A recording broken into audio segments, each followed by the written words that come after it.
Welcome, dear students. Today we are going to study 9th Standard History, lesson number 3, India's Internal Challenges.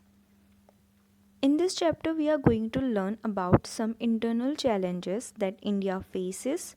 We shall see some internal challenges like separatist movement, issues of Northeast India, nationalism, communalism, and regionalism. The unrest in Punjab. Akali Dal was the major political party in Punjab. In 1973, the Akali Dal passed the Anandpur Sahib Resolution. Akali Dal came to power in Punjab in 1977. While taking charge, they asked for a larger share of river waters for Punjab, holy city status of Amritsar, etc., along with their old demands. In 1980, the movement for independent Khalistan took root in Punjab. During that period, the leader of the Akali Dal was Sant Harcharan Singh Longwal. Brindranwale went to stay at a religious place called Akal Takht. Brindranwale's followers captured the Golden Temple and built a barricade of sandbags over there. The area looked like a fort. This greatly disturbed the peace in Punjab. It was a major challenge to Indian democracy. The main task of getting the terrorists out of the Golden Temple was entrusted to Major General Kuldeep Singh Brar on the morning of 3rd June 1984. The mission Operation Blue Star started. The operation ended with the death of Brindranwale and other terrorists. In 1986, an operation had to be conducted against terrorists in the Golden Temple once more. It was called Operation Black Thunder. After this action was taken, the process of establishment of peace in Punjab picked up momentum. So next is issues concerning Northeast India. Northeast India consists of the 8 states of Assam, Arunachal Pradesh, Manipur, Meghalaya, Mizoram, Nagaland, Sikkim and Tripura.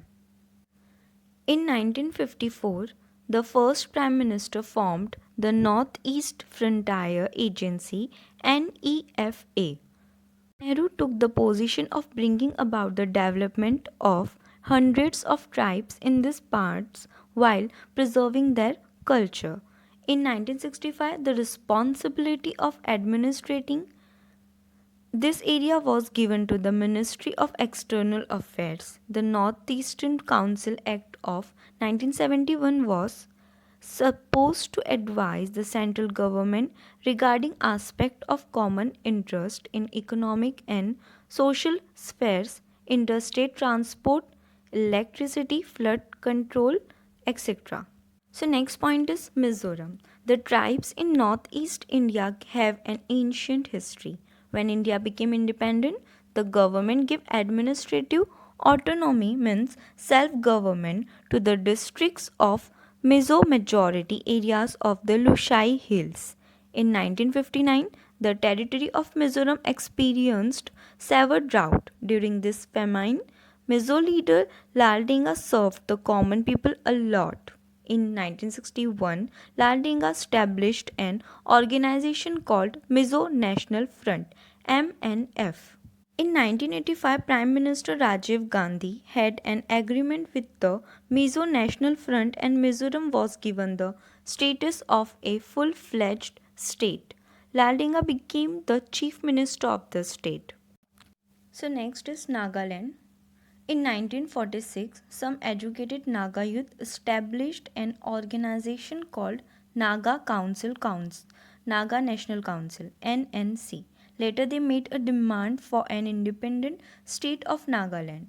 They were led by Angami Zapu Fizo. In 1954, the Naga National Council announced the establishment of an independent federation of Nagaland.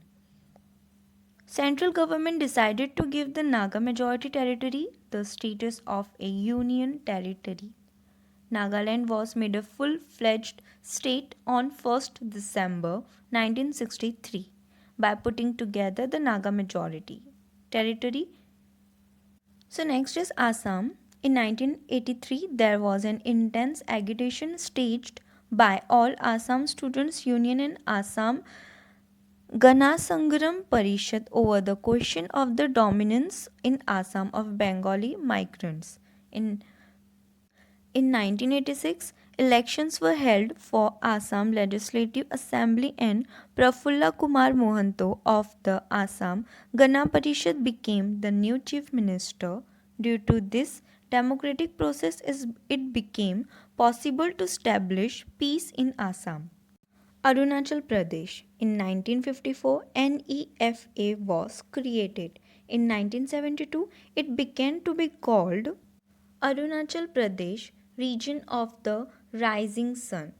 On 20th February 1987, it got the status of a constituent state. During the period from 1960 to 2000, Northeast India has progressed towards a more mature democracy. This area is on the path of progress through industrialization, spread of education, etc.